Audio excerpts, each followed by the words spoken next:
What's up, everybody? Welcome to Behind the Scene. I'm Lucas Fritz. I book the Broadberry, the Camel, here with Jessica Gordon of RVA Shows, Mark Osborne of Strange Matter and Slimehole.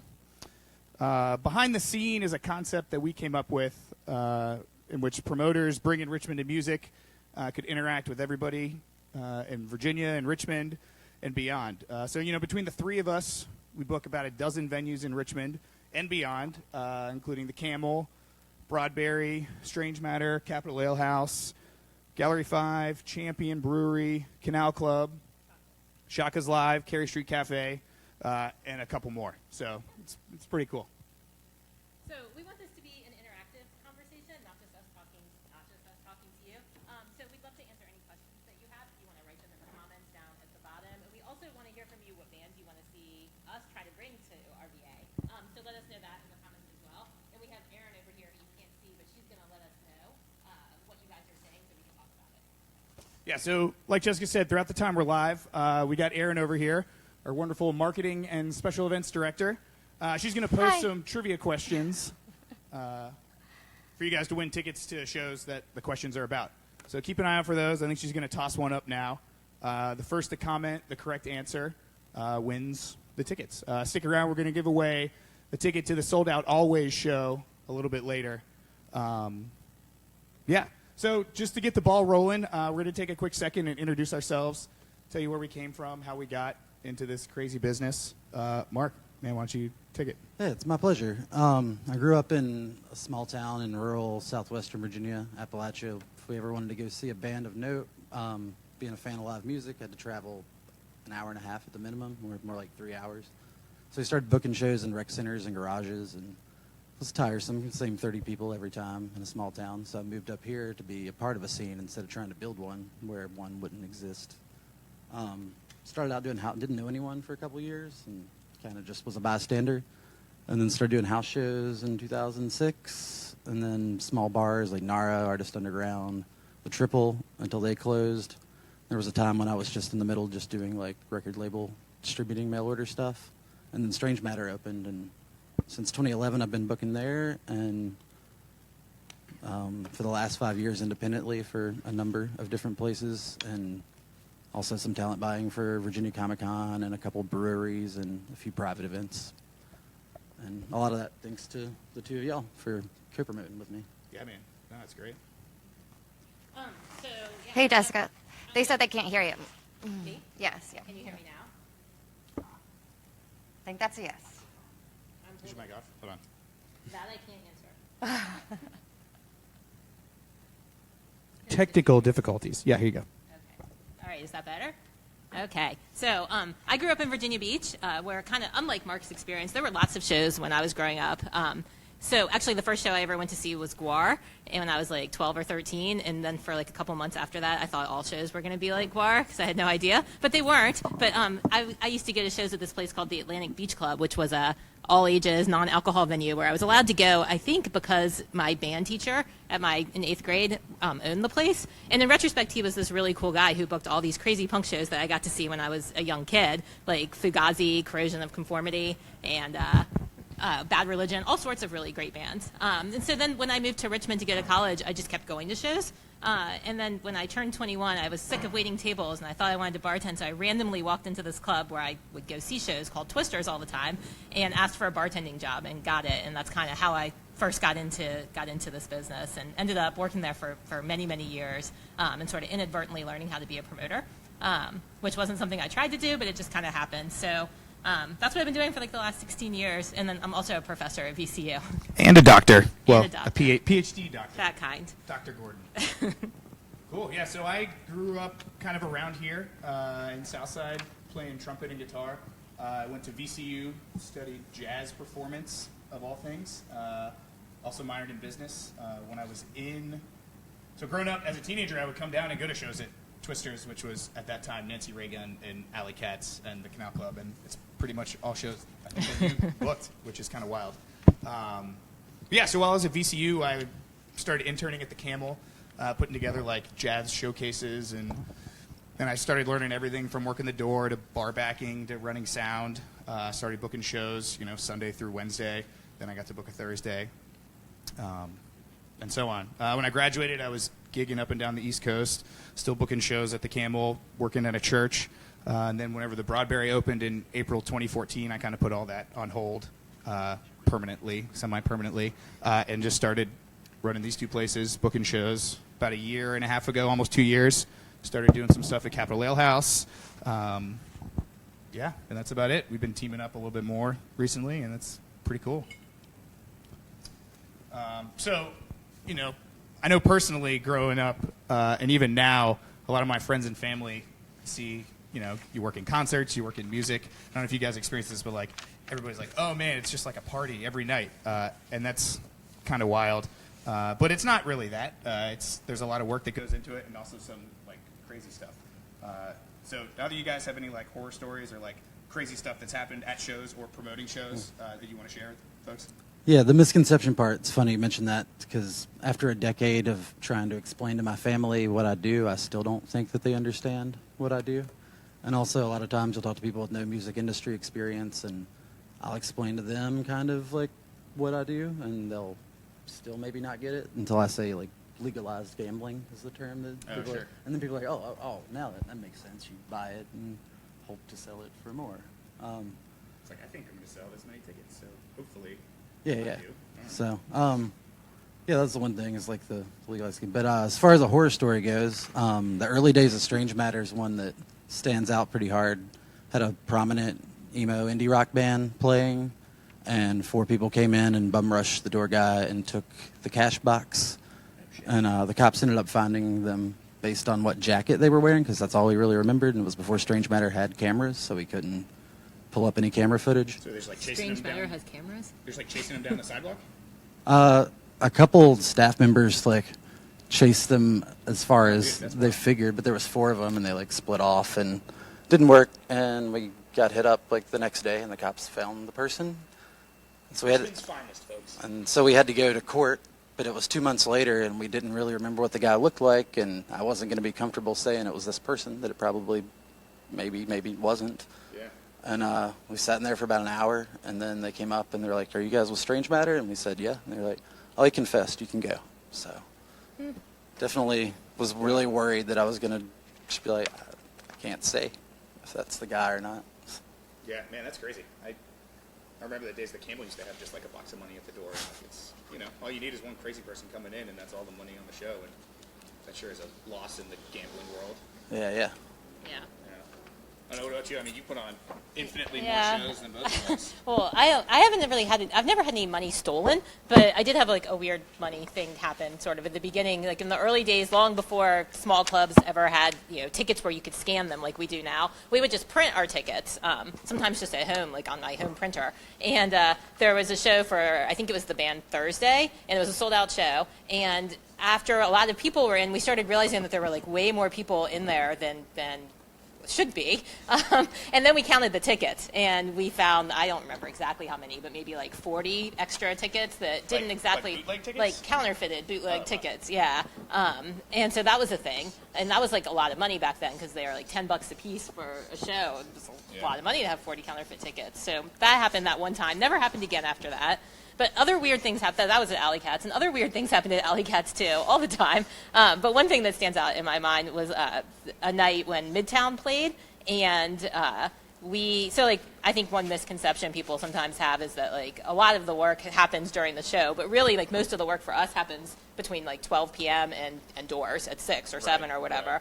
And so the show had started and everything was going smooth, and me and the owner and a friend of mine walked down the street to like get dinner and have a beer. And we were down there, maybe a block away. We got a phone call from one of the security people, and they're like, "There's thousands of termites coming up from the stage while the band is playing." And we were like, "Wait, what?" So we like run back down, and it's true. And it was just a random haphazard thing that happened, like just thousands of them flying up, in the band, to their credit, continued to play. Just like while they're playing? While they're playing. They were all just kind of like... It didn't happen during soundcheck? No, it happened while they were playing, and just for that 45-minute period. It was really weird.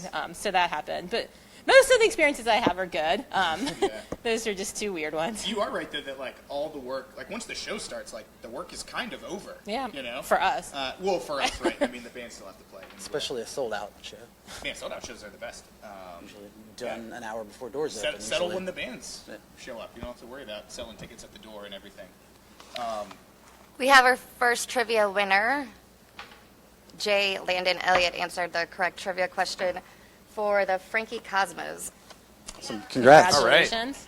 There we go. Yes. Winning some Jay tickets. Landon Elliott, you won tickets to Frankie Cosmos. So we'll be hitting you up to figure out how we can get you those tickets. Keep an eye in the comments though. We got a couple more questions we're gonna put down there. I think Aaron will toss another one in there right now. Do we want to answer someone's question? Yeah, Haven't done that Or yet. did you want to share your horror stories? you- Oh yeah, okay. So I had, when we were talking about kind of horror stories, crazy stuff happens all the time. I was thinking about this the other day. I don't remember when it was. It was like 2014 or 2015, kind of early on in the Broadberry. But I booked a show. And I was pretty excited about it. I wasn't sure how I was going to do, but kind of established band, so I was excited for it. They showed up and they walked in and were like, "Hey, where's all of our backline?" So backline, for those who don't know, is just like all the instruments: drums, bass, keyboards, guitar amps. So I was like, "What do you mean? Where's my backline? Where's your backline? I'm not a music store. I'm a venue, dude. Like, I don't know what you want me to do." But they literally showed up and had no instruments. It was at like 4 or 5. The show's at 8. So I spent the better part of 3 hours calling in like every favor that I could, getting drums and bass cabs and guitar amps. And Did you get everything? we did, and the show happened, and it happened, and I'm a better person because of it. It's a good thing Yeah. we all have friends. And yeah, so people know we do have a system in place. Like a lot of bands do that, but we know before they show up, and we're prepared for that. Yeah, it was crazy because, like, I'm a pretty thorough and organized person, as y'all both know. Yes. But, going through the advance, there was nothing about, we're not traveling with backline, we need this, we need that, whatever. So it took me aback, and I was pretty angry, but trying not to show it to the band too much. But yeah, that was an interesting day. So anyway, we asked for some questions in the Facebook event, and I think we got a couple. I think Aaron is going to pick one and read it for us, and then we'll kind of chat about it. What you got over there, Aaron? Yeah, Jessica Lynn asked for someone new that's trying to get started in booking shows. What advice can you get for learning how to get started in the business? To add on to what your intro's already had of how you got started for someone new during this time. So, I'll tell you how I got started. I wouldn't at the time have said that this was getting started in booking shows, but in retrospect, this is, I think, what happened. So, like, when I was in college, I lived in this really big apartment that was right by VCU, or it seemed really big at the time, and we would have parties, and so I was friends with a band that was kind of popular at the time, and so I told them they could come play in my apartment, and they came in and they nailed their drums down in the den. I remember that part. Like nailed it down to the floor? Nailed them to the floor. I remember them asking me. There I goes was like, that security sure, deposit. that's fine. I don't care. Yeah, so they did that, and then like hundreds and hundreds of people showed up to the first one that we did, and we were like, huh. And we had lots of beer. And the next time we did it, we were like, well, maybe we should charge like $3 or $4. So we did that, and then did you get drinks or anything, or is it just like yeah, $3 we had to like come in? no, we had like 5 or 6 kegs, right? We were like Well, of 19. course. Yeah. Yeah, So, yeah, sure. and then Yeah, at the end of the yeah. night, I was like, wow, this is a lot of money. And so, like, we split it up with the band and everything. It was still a lot of money after that, even after we paid for all the beer. And so, in retrospect, that was really my first experience at it, with Yeah. realizing. That's cool. Yeah. Yeah. So like I kind of similar. When I was at VCU, like I was saying, I started curating these like little mini series at the Camel because I was like, there's no jazz gigs in town, so let's just make them. And so I started doing that, and then I threw 2 little like mini festivals in my backyard, which is kind of the same thing like you're Yeah. doing. You know, I got like 4 of my friends' bands. We got a keg. We barbecued. It was like BYOB, come hang out in my backyard. A bunch of bands would play. It was free, so nobody made any money. But that was probably my first thing. So I guess actually getting to the question is like, how do you get started? It's like, just do it. It just happened. Just like if you- jump right in. Yeah, if you want to basically. do it, just do it.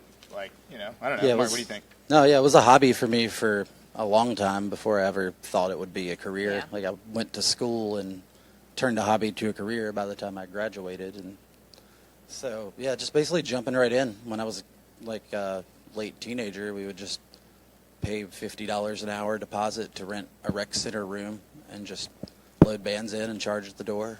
And rarely do we make any money, but there was nothing to do, so it was worth that risk.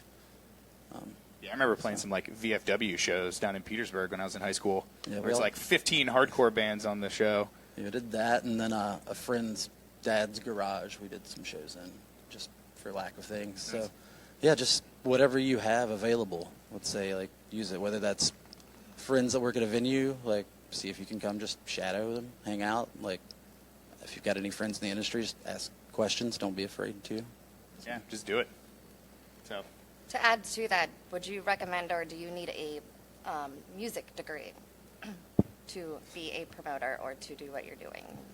it's a good question. It's kind of like asking if you need to go to bartending school to become a bartender. Like, you could Right. do that. It definitely wouldn't hurt. I mean, I went to music school, but I won't necessarily say that going to music school taught me how to do what I do now. It taught Same me a lot of shit, though. things that put me down the road that I'm on. I feel like we all have degrees that are not related to music, but if you want to be abstract about it, they could. Mine's in sociology, which is very obvious, I guess, and how that would transfer. And hers is in Yeah, English. mine are all in English. It's not very obvious how that transfers. It's a lot of writing people don't know about. Yeah, there is What a we lot have of to do. writing in it.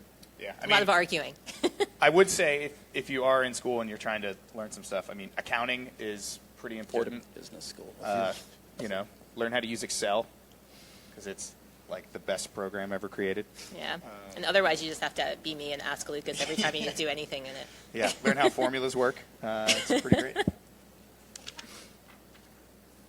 So, yeah, I don't know. We got a bunch of shows coming up. What are some that y'all are pretty excited about? Yeah, you go first. Quite a bit. First off, some that I'm doing with one or the both of you that I'm excited about. Me and Lucas have Cold Cave, Black Marble, and Choir Boy coming through in July. Me and Jessica are doing The Body at Gallery 5 in July. It's not until October, but one of my favorite bands, the OCs, is coming to the Broadberry. Doing Chicano Batman together. It's on that crazy day in May. Yeah, it's big. Yeah, we have a day in May where we have like 6 or 7 shows. Yeah, I don't know how we're going to be in like 100 places at one time. can but do it. We'll figure it out. We'll teleport. Yeah, buy a I think they ticket have Uber to a teleport show. nowadays. Buy a ticket to a show on May 3rd. Something for everybody. Yeah, exactly. Something for everybody. And there's a few that I meant to mention that are just my own productions. At Strange Matter tomorrow, one of my favorite bands in the world, Acid Mother's Temple's playing, and I think there's a trivia question to win tickets to that one coming up at some point. Later in the week, we've got the Lillingtons, and then some future stuff. Stoked on Anvil and Chrome. Songs Molina, which is a Memorial Electric company. It's Jason Molina Memorial with all the remaining members and some surprise Richmond guests that aren't announced yet that I think people are going to be pumped on. And yeah, a lot more, but that's a handful of the ones I'm stoked on. Cool. Well, I have a whole bunch of shows coming up that I'm excited about, and I have a bunch of shows coming up that aren't announced yet that I'm excited about, but I can't talk about those, I guess. So Secrets. Stay tuned. Secrets, But secrets, I mean, secrets. coming up soon, I'm personally really excited to see Hop Along, which is a band that I only recently started getting really into and have been listening to a lot. That's on May 6th here at the Broadberry. But a band that actually I used to really like a long time ago, but I've never booked or seen, is We Are Scientists, and they're coming to the Camel on June 25th. And also just announced a couple days ago, Mark and I are doing Deaf Heaven with Drab Majesty on July 20th here at the Broadberry, so we're looking forward to that one too. Yeah, so they're talking pretty far in the future. I got some shows in the next like 2 weeks that I'm really stoked on. Thursday and Friday this week here at the Broadberry, we have 2 fully seated shows, which we've never done yet.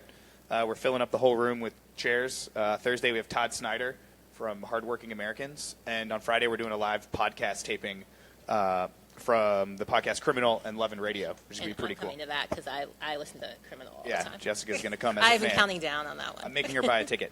Yeah.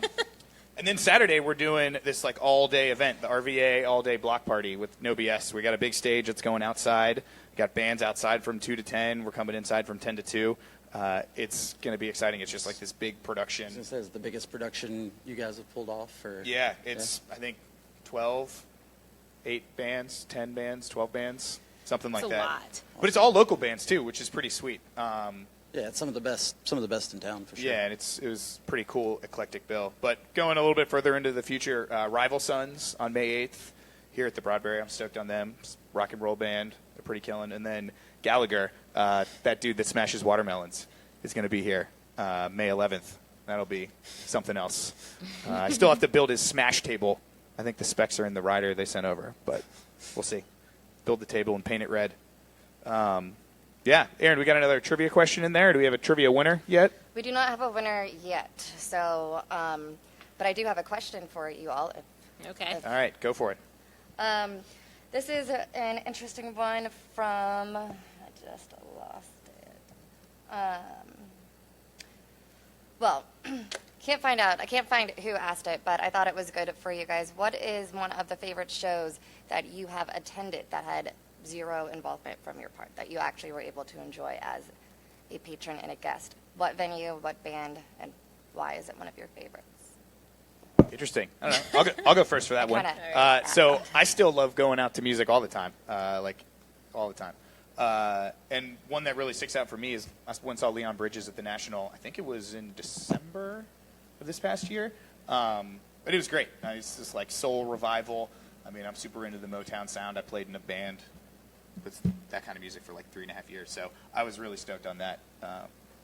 My wife and two of our friends went and made a night of it, and it was great. So that's one for me that really sticks out in my mind. I don't know about you guys. Yeah, I went somewhat randomly to see. I had a show that night, and somehow I left at the right moment and was able to watch all of Morrissey play at the National, and was really, really excited about that show. And it was a show I didn't think I was going to get to see, and I walked in like right when he went on stage and got to watch the whole thing, and then leave and go back to work, and it was great. Didn't realize he didn't cancel that one. Correct.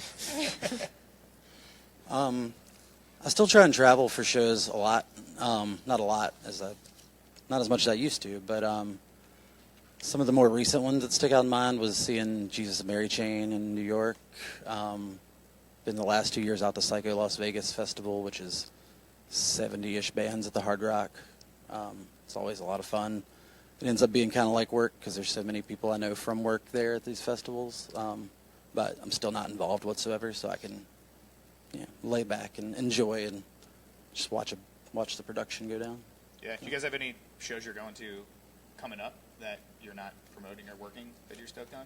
Yeah, like there's the night where you're going to be running the basement show at Canal Club while I come see Always here. Right. There's that. Okay. I don't think I have any tickets for anything upcoming big. The last thing I saw that was not involved in was Sylvan Esso at the National, and that was just a couple weeks ago, wasn't it? first Friday, I think, in April. Yeah. I don't think I have any tickets for anything upcoming, but end up going up to Baltimore 6 times a year for shows. So like Skinny Puppy up there and Ohm up there. So no doubt I'll be in D.C., Baltimore for something within the next couple months. Right on. Yeah, I finally did it, and I'm going to see Radiohead this summer up in New York City. It's like been one of my longtime favorite bands, and it's like, well, I may as well. Now's as good a time as ever. So going up to the Garden to see Awesome. Radiohead should be a pretty cool thing.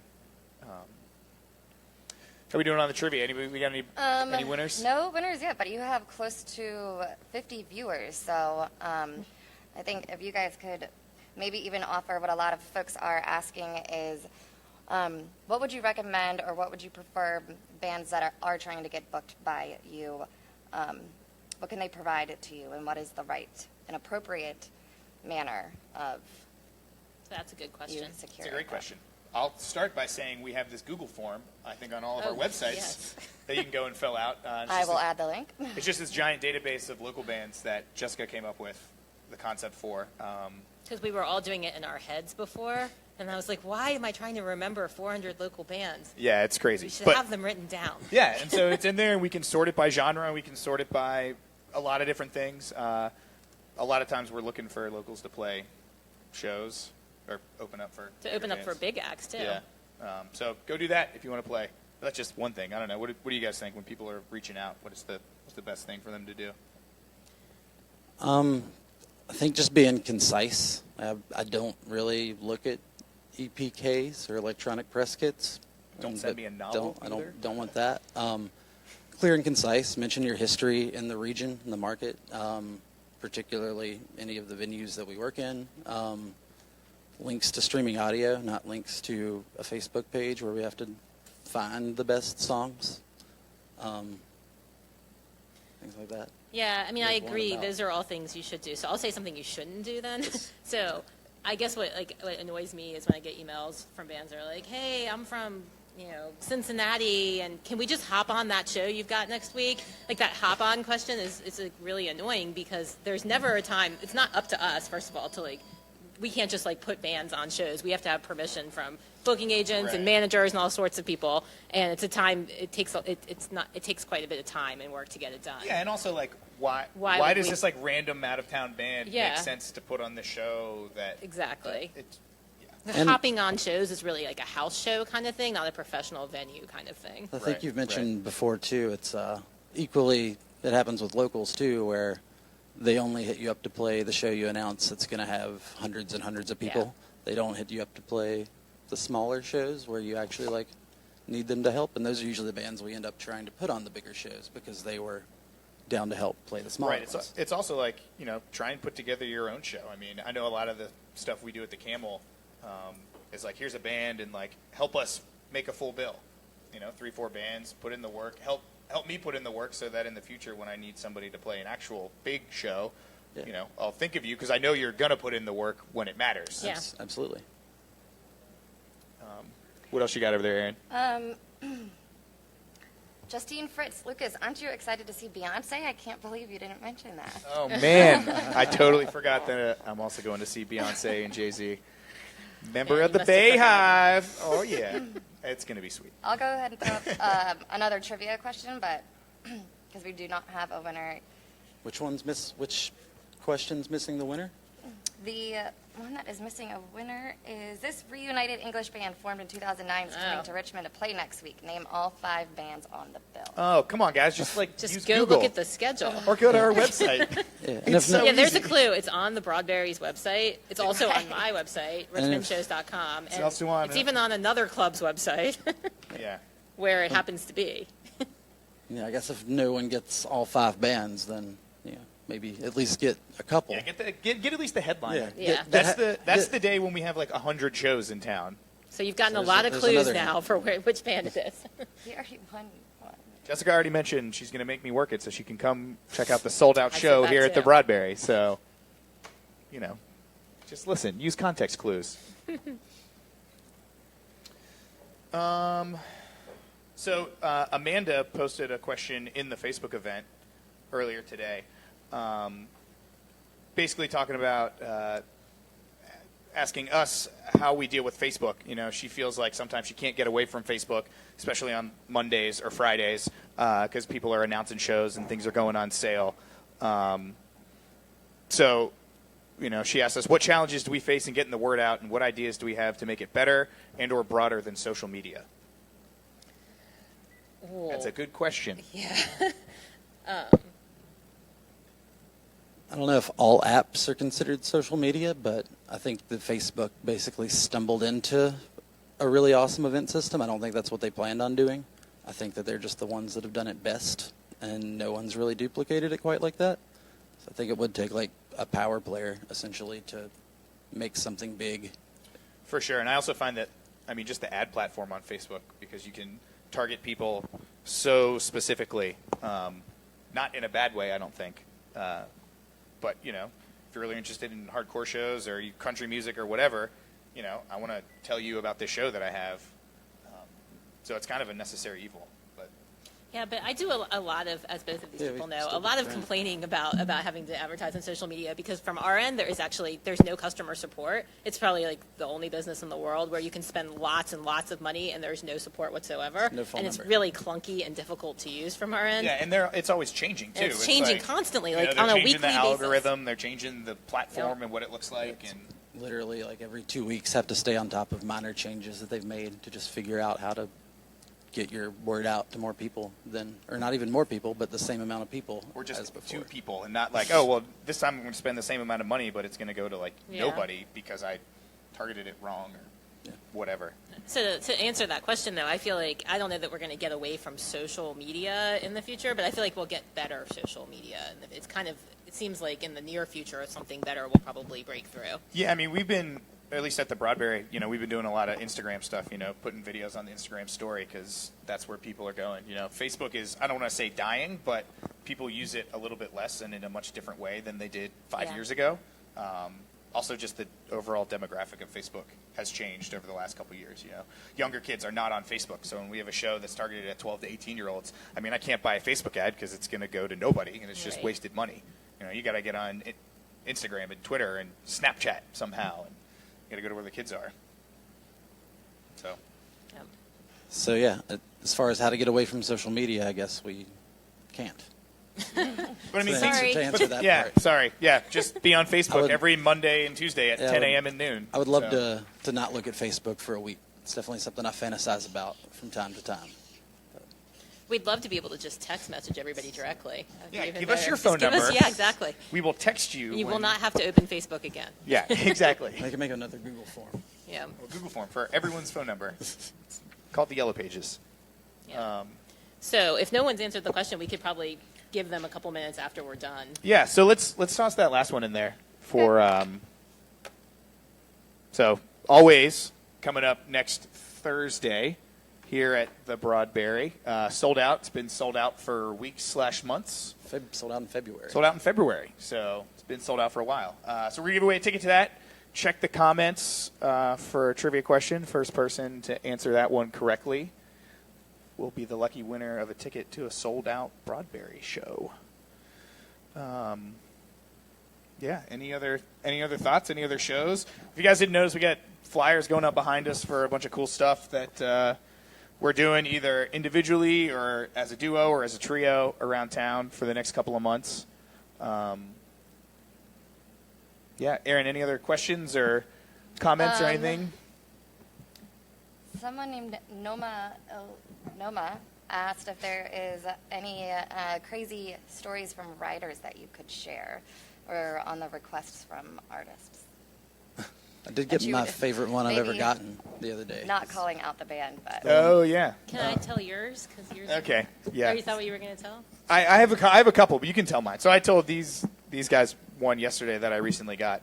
I thought it was pretty funny, but I'll let Jessica tell I'm it. just excited about it because the band wants to have a comfort animal, and then my dog gets to come and be the comfort animal, which is like super exciting. My dog was going to be here for the Facebook Live event, but Yeah. the last minute she canceled. So Yeah, she had a dog date. But Aster comes up to the Broadberry all the time. Yep. Hangs out with bands and says hi. Other requests on that same rider, or it's my favorite rider that I've gotten before. One, they want a local business representative, and then parentheses is we just like to know, like real estate or whatever. We just like to know about the local scene, like what's going on around town. that's really weird. Yeah, it's very specific, very fun. It's like I printed out just those In three case pages we want to of buy it. a house while we're here for the night. There was a show that Jessica did here, I think, 2 years ago, and the band requested feather pillows, and we're like, oh, cool. They may probably just want to like get comfy in the van or whatever. And then they ended up like ripping them open and throwing the feathers off the stage. So that was an interesting thing that we didn't know was going to happen, and then it was not that fun of a cleanup. I don't even remember that. I must not have been the one to clean up. You weren't even in the country, Yeah. so Well, there we go. you weren't the one that cleaned up. The other one that stands out to me is a famous drone metal act played and had underlined on the rider cultish atmosphere. Yes. It can provide this. We like to cultivate a cultish atmosphere. Good thing you're going to Strange Also, Matter. tequila with orange peels and cinnamon lickings. Same rider. Never heard that one before. Nope. Had a shot with them and was surprised and would do that again. Interesting. ooh. I think we have a winner. Chris Smith got the year right, but everyone does remember always playing at Strange Matter, but 2013, 15? Ooh, What's the right answer? 2014. Yeah, so Chris Smith got it right. All right, Chris. All right. Congrats, Chris. You're coming to Always. Well, with that, I think we're going to kind of sign off. Thanks for everybody for tuning in. Keep an eye out. We'll probably do another one of these at some point in the future. Feel free to contact any of us. Our contact information is literally everywhere. If you're a local band, submit to our local Google form. Other than that, buy tickets. Go support live music.